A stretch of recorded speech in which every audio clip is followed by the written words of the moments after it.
இயேசு கிறிஸ்துவுக்குள் மிகவும் பிரியமான திருச்சபை மக்களே, அருமையான காலை வேளையிலே கர்த்தருடைய ஆலயம் தேடி வந்திருக்கிறவளே, இந்த தொழுகைக்காக முகநூலில் இணைந்திருக்கிறவளே, உங்கள் யாவரையும் கர்த்தருடைய விலையேறப்பட்ட நாமத்திலே இந்த காலை தொழுகைக்கு அன்போடு வாழ்த்தி வரவேற்கிறேன். கர்த்தர் தம்முடைய மிகுந்த கிருபையினாலே இந்த புதிய நாளை நம்முடைய வாழ்க்கையிலே தந்திருக்கிறார். ஒரு சந்தி காலத்தினுடைய 38வது நாளும் ஒரு சந்தியினுடைய 6வது வெள்ளிக்கிழமையுமான அற்புதமான நாளை கடவுள் தந்திருக்கிறார். கடவுளுக்கு நன்றி சொல்லுவோம். நன்றி நிறைந்த உள்ளத்தோடு அவருடைய தூய்மை மகிமையான திருமுகத்தை நோக்கி பார்ப்போம். ஆண்டவர் இந்த தொழுகையின் மூலமாய் நம்மை தம்முடைய ஆவியினாலே நிரப்பி நிறைவாக நம்மை ஆசீர்வதிப்பாராக. ஆமென். ஜெபிப்போம். வானாதி வானங்களை படைத்தவரும் மனுவருவாய் இறங்கி வந்தவரும் மனுஷர் மத்தியிலே வாசம் பண்ணுகிறவருமாயிருக்கிற அன்பின் பரலோக பிதாவே, அருமையான ஆசீர்வாதமான இன்றைய நாளின் காலை பொழுதுக்காக ஆண்டவரே உமக்கு நன்றி செலுத்துகிறோம். இந்த வருஷத்தினுடைய 4வது மாதம் இன்று 8ஆம் தேதி வெள்ளிக்கிழமையை தந்த கடவுளே உமக்கு ஸ்தோத்திரம். இதுவரையிலும் எங்களோடு எங்களை வழிநடத்தின கடவுள் இனியும் நடத்துவீர் என்ற நம்பிக்கையோடு உம்முடைய பாதப்படியிலே கடந்து வந்திருக்கிறோம். சுவாமி, கர்த்தர் எங்களை கண்ணோக்குவீராக. உம்முடைய ஆவியினாலே எங்கள் அனைவரையும் நிரப்பி அருளுவீராக. பல்வேறு வகையான கவலைகளோடு, சரீர பலவீனங்களோடு, ஜபங்களோடு உம்முடைய சமூகத்திலே வந்திருக்கிறோம். ஆண்டவர் ஆவியானவர் இறங்கி பிரசன்னமாகி இந்த தொழுகையை ஆசீர்வதிப்பீராக. இதன் மூலமாய் உம்முடைய நாமம் மகிமைப்படுவதையும் உம்முடைய அடியார்களாகிய நாங்கள் ஆறுதல் அடைவதையும் கண்டு உமக்கு நன்றி சொல்ல கர்த்தர் உதவி செய்ய வேண்டும் என்று இயேசு கிறிஸ்துவின் நல்ல நாமத்தில் ஜெபிக்கிறோம் எங்கள் நல்ல பிதாவே. ஆமென். நமது ஆரம்பம் பிதா, குமாரன், பரிசுத்தாவியின் திருநாமத்தில் உள்ளது. ஆமென். கர்த்தருக்கு மகிமையாக இந்த காலை தொழுகைக்கு ஆரம்பமாக 568வது பாடலை பாடுவோம். 568வது பாடலிலே 1, 3, 5 ஆகிய கவிகளை பாடுவோம். 1, 3, 5.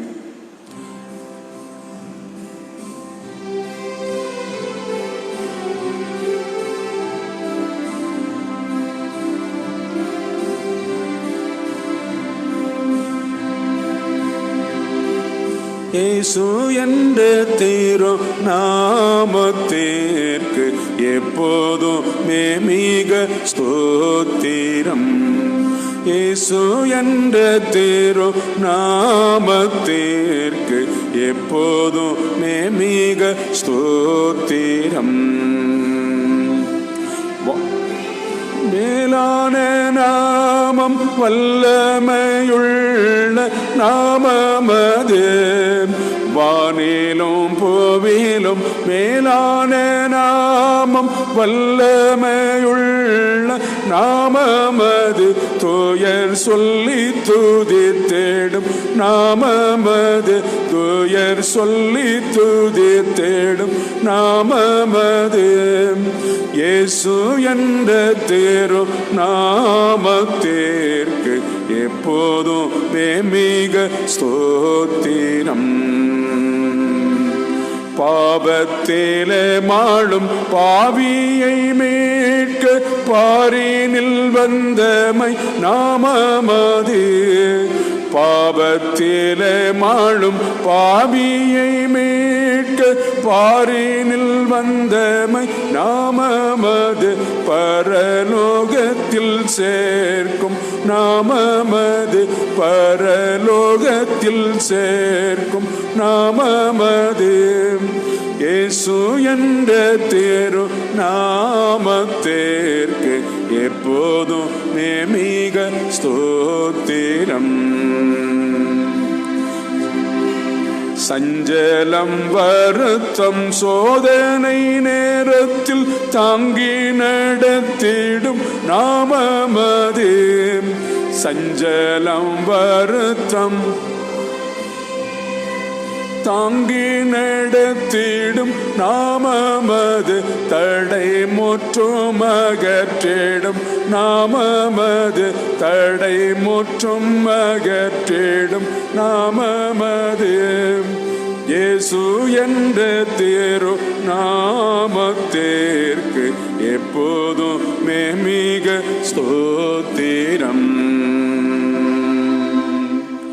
119 சங்கீதம் வசனங்கள் 81 முதல் 88 வரையிலான வசனங்களை யாவரும் சேர்ந்து வாசிப்போமாக. 119 சங்கீதம் வசனங்கள் 81 முதல் 88 வரை. உமது ரட்சிப்புக்கு என் ஆத்துமா தவிக்கிறது, உமது வார்த்தைக்கு ஆவலாய் காத்திருக்கிறேன். எப்பொழுது என்னை தேற்றுவீரோ என்று உமது வசனத்துக்கு காத்திருந்து என் கண்கள் பூத்து போயின. புகைப்பட்ட துருத்தி போல் ஆனேன், ஆயினும் உமது நியமங்களை மறவேன். உமது அடியேனின் நாட்கள் எம்மாத்திரம். என்னை துன்பப்படுத்துகிறவர்களுக்கு நீர் எப்பொழுது நியாய தீர்ப்பு செய்வீர்? உமது பிரமாணத்துக்கு இசைந்து நடவாத அகங்காரிகள் எனக்கு குழிகளை வெட்டினார்கள். உமது கற்பனைகளெல்லாம் உண்மையுள்ளவை. அநியாயமாய் என்னை துன்பப்படுத்துகிறார்கள். எனக்கு சகாயம் செய்தருளும். அவர்கள் என்னை பூமியில் இராமல் நீக்கி பார்த்தார்கள். சற்றே தப்பினேன். உமது கட்டளைகளை நான் விட்டுவிடவில்லை. உமது கிருபையின்படியே என்னை உயிர்ப்பித்தருளும். நீர் விளம்பின சாட்சியத்தை நான் கை கொள்ளுவேன் என்பது. பிதாவுக்கும் குமாரனுக்கும் பரிசுத்தாவிக்கும் மகிமை உண்டாவதாக. ஆதியிலும் இப்போதும் எப்போதுமான சதா காலங்களாய் இருக்கிறபடியே ஆமேன். அமருவோம். இன்றைய நாளுக்குரிய திருமறை பகுதிகளை வாசிக்க கேட்போம். முதல் பகுதி பழைய ஏற்பாட்டிலிருந்து எடுக்கப்பட்டிருக்கிறது. அது ஏசாயா தீர்க்க தரிசன புஸ்தகம் 50ஆம் அதிகாரம் வசனங்கள் 5 முதல் 7 வரை குறிப்பிடப்பட்டிருக்கிறது. ஏசாயா 50ஆம் அதிகாரம் வசனங்கள் 5 முதல் 7 வரையிலான வசனங்களை வாசிக்க கேட்போமாக.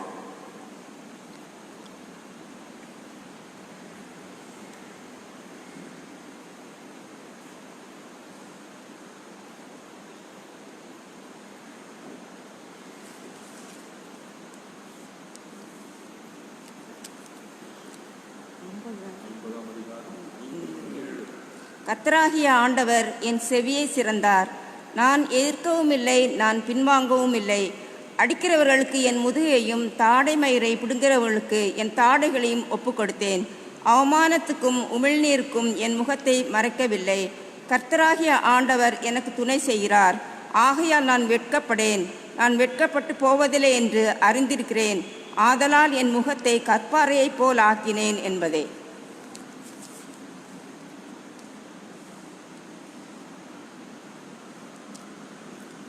பழைய ஏற்பாட்டு பகுதி வாசித்தாயிற்று. நற்செய்தி பகுதி வாசிப்போமாக. அதற்காக எழுந்திருப்போம். அது பரிசுத்த மார்க் என்பவர் எழுதின சுவிசேஷம் 14ஆம் அதிகாரம் வசனங்கள் 33 முதல் 42 வரை குறிப்பிடப்பட்டிருக்கிறது. மார்க் சுவிசேஷம் 14ஆம் அதிகாரம் வசனங்கள் 33 முதல் 42 வரை. பேதுருவையும் யாக்கோபையும் யோவானையும் தம்மோடே கூட்டிக் கொண்டு போய் திகிலடையவும் மிகவும் வியாகுலப்படவும் தொடங்கினார். அப்பொழுது அவர், என் ஆத்துமா மரணத்துக்கு ஏதுவான துக்கம் கொண்டிருக்கிறது, நீங்கள் இங்கே தங்கி விழித்திருங்கள் என்று சொல்லி சற்று அப்புறம் போய் தரையிலே விழுந்து, அந்த வேளை தம்மை விட்டு நீங்கி போகக்கூடுமானால் அது நீங்க வேண்டும் என்று வேண்டிக் கொண்டு, அப்பா பிதாவே, எல்லாம் உம்மாலே கூடும், இந்த பாத்திரத்தை என்னிடத்திலிருந்து எடுத்து போடும். ஆகிலும் என் சித்தத்தின்படி அல்ல, உம்முடைய சித்தத்தின்படியே ஆக கடவது என்றார். பின்பு அவர் வந்து அவர்கள் நித்திரை பண்ணுகிறதை கண்டு பேதுருவை நோக்கி, சீமோனே, நித்திரை பண்ணுகிறாயா? 1 மணி நேரம் நீ விழித்திருக்க கூடாதா? நீங்கள் சோதனைக்குட்படாதபடிக்கு விழித்திருந்து ஜெபம் பண்ணுங்கள். ஆவி உற்சாகம் உள்ளதுதான், மாம்சமோ பலவீனம் உள்ளது என்றார். அவர் மறுபடியும் போய் அந்த வார்த்தைகளையே சொல்லி ஜெபம் பண்ணினார். அவர் திரும்ப வந்தபோது அவர்கள் மறுபடியும் நித்திரை பண்ணுகிறதை கண்டார். அவருடைய கண்கள் மிகுந்த நித்திரை மயக்கம் அடைந்திருந்தபடியால் தாங்கள் மறுமொழியாக அவருக்கு சொல்வது என்னதென்று அறியாதிருந்தார்கள். அவர் 3ஆம் தரம் வந்து, இனி நித்திரை பண்ணி இளைப்பாருங்கள், போதும், வேளை வந்தது, இதோ மனுஷகுமாரன் பாவிகளுடைய கைகளில் ஒப்பு கொடுக்கப்படுகிறார், என்னை காட்டி கொடுக்கிறவன் இதோ வந்து விட்டான், எழுந்திருங்கள், போவோம் என்றார் என்பது குறிக்கப்பட்டதான நற்செய்தி வாக்கியமும் வாசித்தாயிற்று.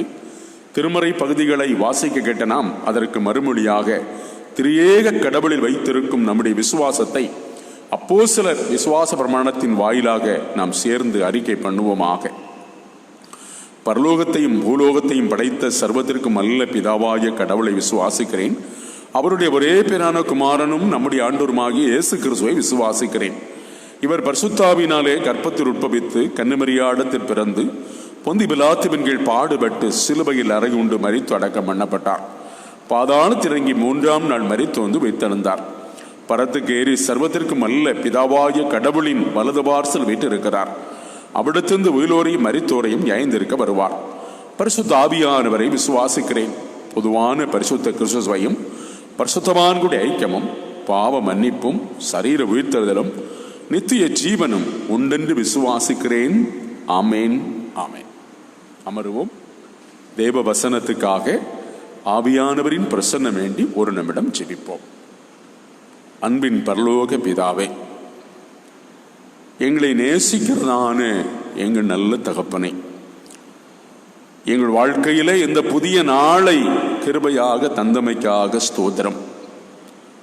உம் தூய்மையும் மகிமையுமான திருமுகத்தை நோக்கி பார்க்கிறோம்.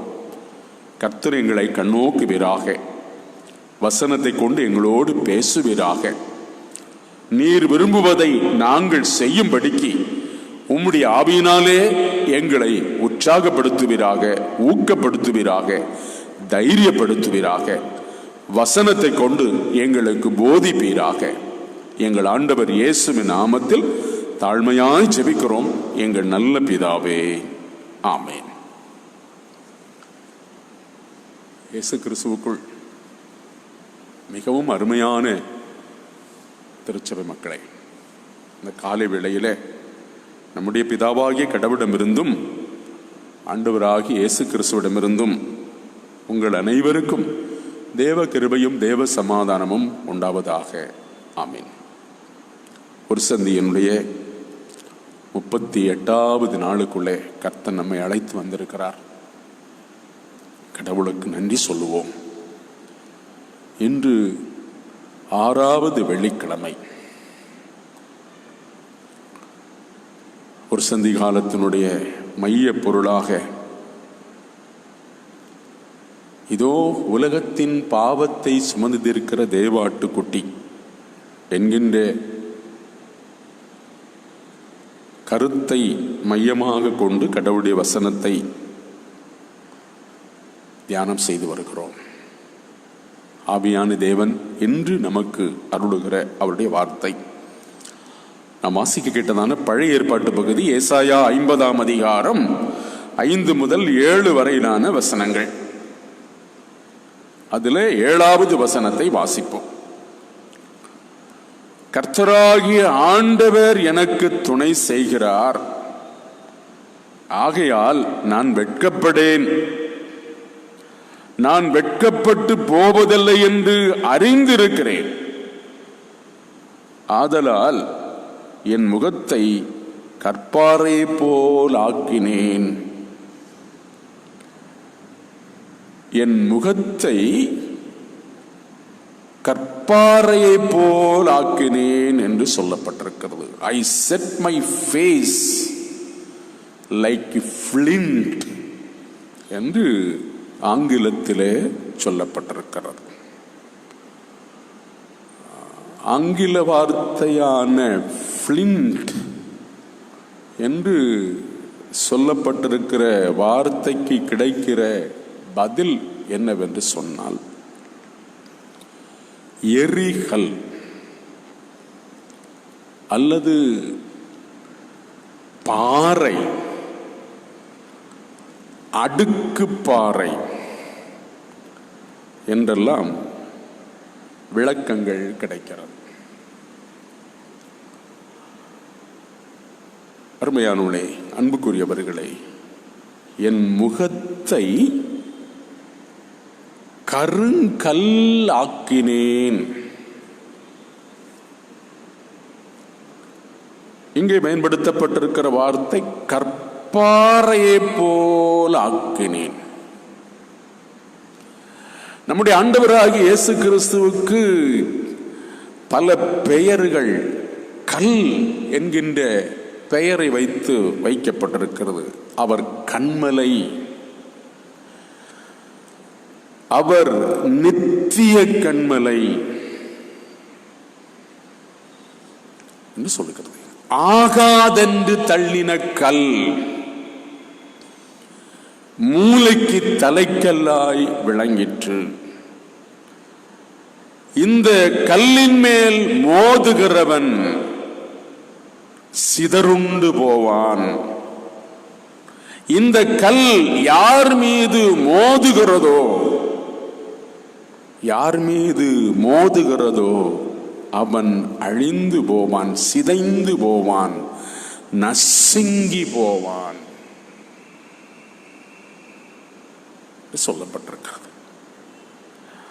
அருமையானவர்களே, அன்புக்குரியவர்களே, ஒவ்வொரு இடத்திலும் பயன்படுத்தப்பட்டிருக்கிற அந்த கல்லுக்கு பயன்படுத்தப்பட்டிருக்கிற அந்த சூழல் வித்தியாசமான வெவ்வேறு விதமான அர்த்தங்களை நமக்கு தருகிறது. ஆனால் மொத்தத்தில் கிடைக்கிற ஒரு செய்தி என்னவென்று சொன்னால், அதாவது பாறை, அடுக்கு பாறை, அடுக்கு பாறை, அடுக்கு பாறை என்று சொல்லும் பொழுது படித்திருப்போம். இங்கே நம்முடைய செயலாளர் அது சம்பந்தமான ஆசிரியராக இருக்கிறார். அருமையானுடைய அன்புக்குரியவர்களே, அந்த மண்ணியல் என்கின்ற தலைப்பிலே படிக்கும் பொழுது நூற்றுக்கணக்கான ஆயிரக்கணக்கான ஆண்டுகளின் குவியலே அடுக்கு பாறை. அத மண் அரிப்புகளின் குவியலே அடுக்கு பாறை. அப்படியானால் அருமையானவர்களே, ஆண்டவருடைய வாழ்க்கையில், இயேசுநாதருடைய வாழ்க்கையில் வந்து படிந்ததான நாளுக்கு நாள் படிந்ததான அந்த படிவங்களின், அதாவது துன்பங்களின் படிவங்களின் கூட்டு அமைப்பே பாறை. இயேசுநாதருடைய வாழ்க்கையிலே படிப்படியாக வந்து குவிந்த துன்பங்களின் தொகுப்பே, பாடுகளின் தொகுப்பே பாறை. அருமையானுடைய அன்புக்குரியவர்களே, ஆகையினால் இந்த கல் எவன் மீது மோதுகிறதோ, அல்லது இந்த கல்லின் மீது எவன் மோதுகிறானோ அவன் எப்படி ஆகிவிடுவான்?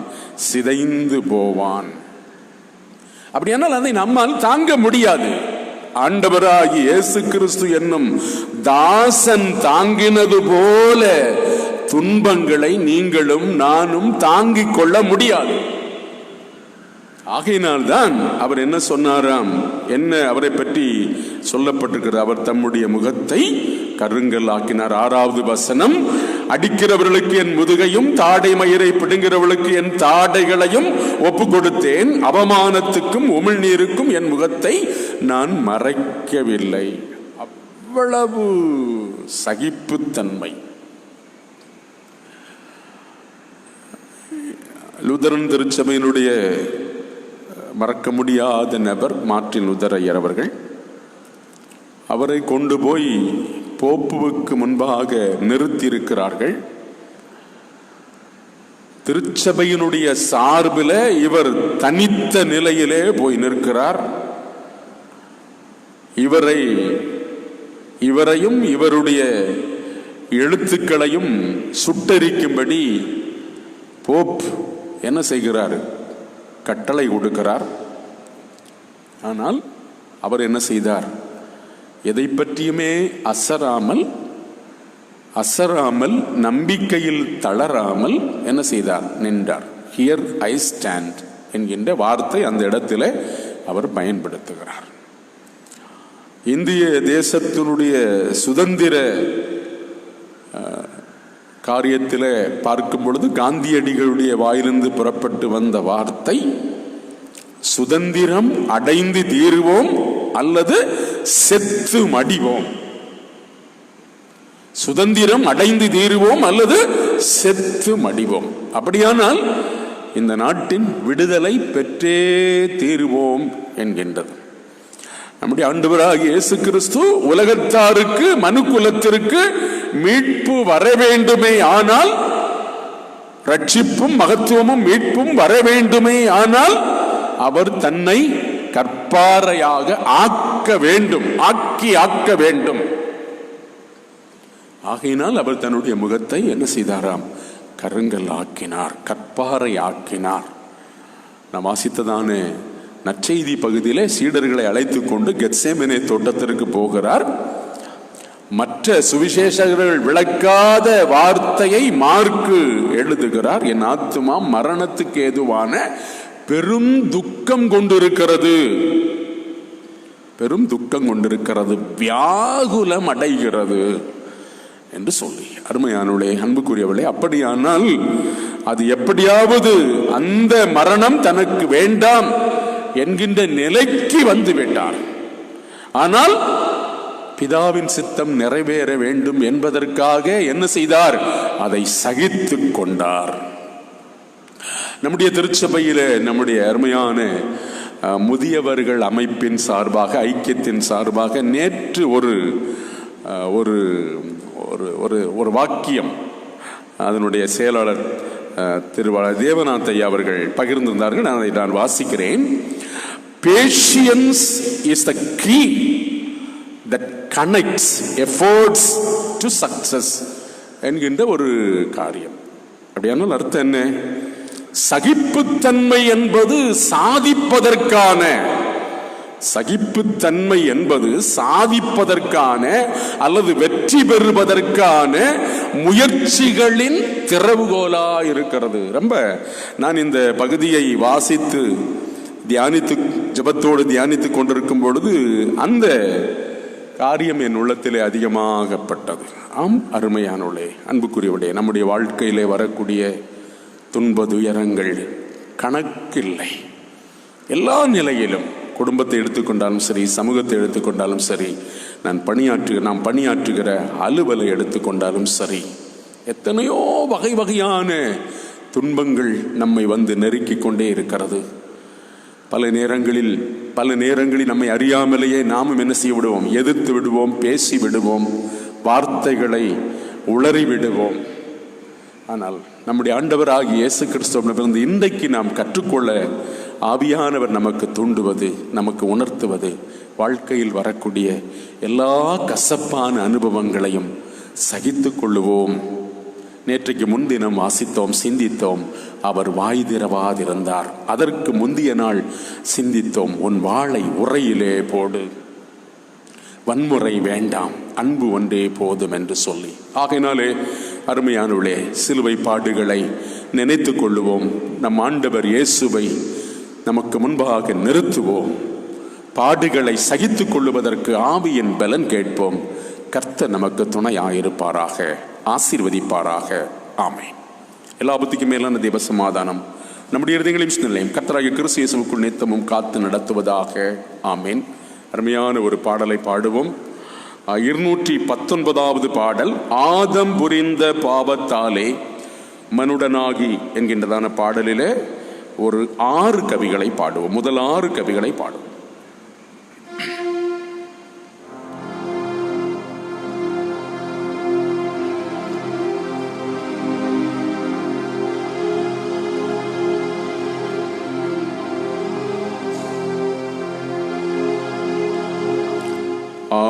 மோதம் புரிந்த பாவத்தாலே மனுடனாகி வேதம் புரிந்த சீரை விடுத்தீரோ பரனையே வைப்பறித்த கனி யாலை விளைந்த எல்லாம் பாவத்துக்காக பழி யானீரோ பரனையே வைப்பறித்த கனி யாலை விளைந்த எல்லாம் பாவத்துக்காக பழி யானீரோ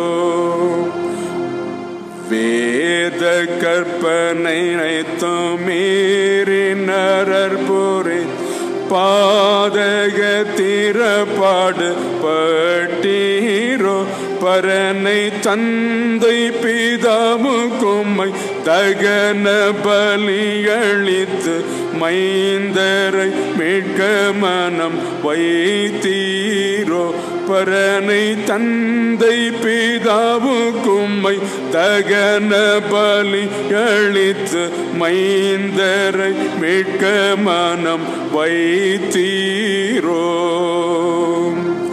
சிலுவை சுமை போராமல் தீயங்கி தரையில் விழ கொலைஞர் அடர்ந்து கோட்டி கொண்டாரோ பரனை வலிய பாவத்தை நீக்கி மனுடரை ஈடேற்றி சிலுவை சுமந்திரங்கி திகைத்தீரோ பரனை வலிய பாவத்தை நீக்கி மனுடரை ஈடேற்றி சிலுவை சுமந்திரங்கி திகைத்தீரோ. ஜெபம் செய்வோமாக.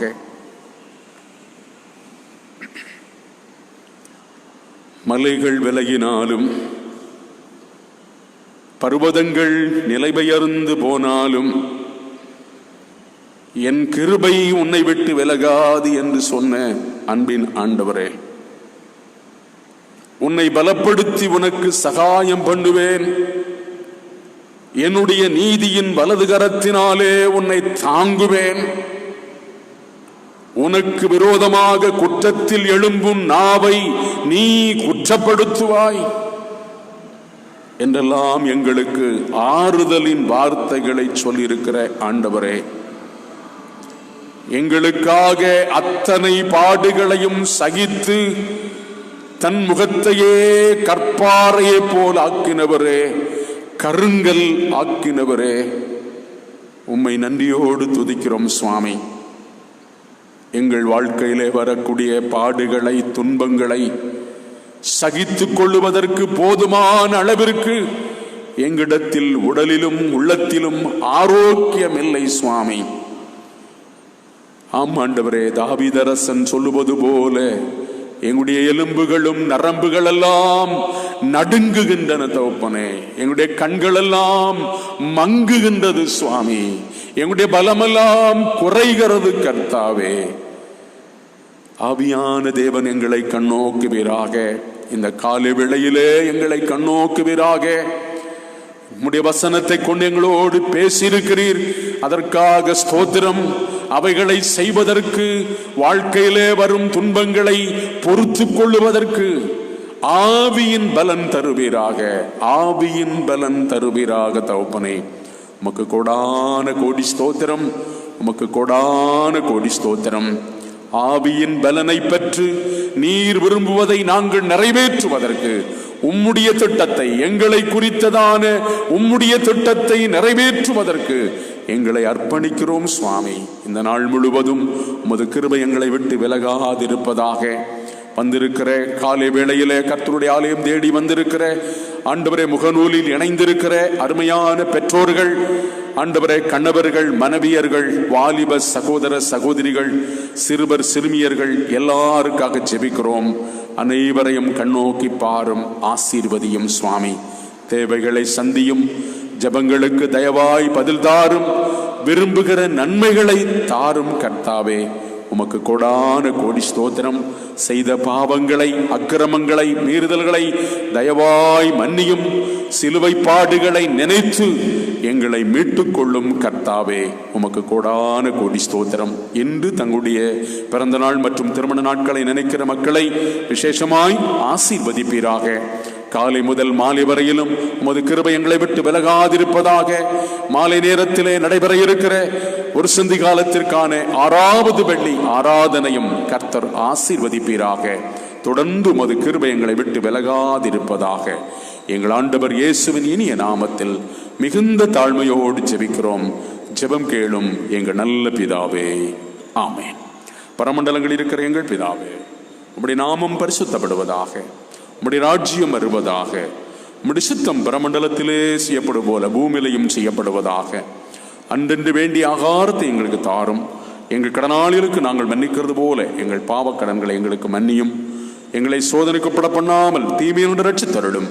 ராஜ்யமும் வல்லமையும் மகிமையும் என்னென்றேக்கும் உடையவைகளே, ஆமென். ஆசீர்வாதம். நம்முடைய கர்த்தராயிருக்கிற இயேசு கிறிஸ்துவின் கிருபையும் பிதாவாகிய கடவுளின் அன்பும் பரிசுத்தாவியின் ஆளுகையும் வழிநடத்தலும் இப்போதும் எப்போதும் உங்கள் அனைவரோடும் நிறைவாக தங்கியிருப்பதாக. ஆமென். என் ஆத்துமாவே கர்த்தரை ஸ்தோத்தரி. என் முழு உள்ளமே ஒரு பரிசுத்த நாமத்தை ஸ்தோத்தரி. என் ஆத்துமாவே கர்த்தரை ஸ்தோத்தரி. அவர் செய்த சகல உபகாரங்களையும் மறவாதே.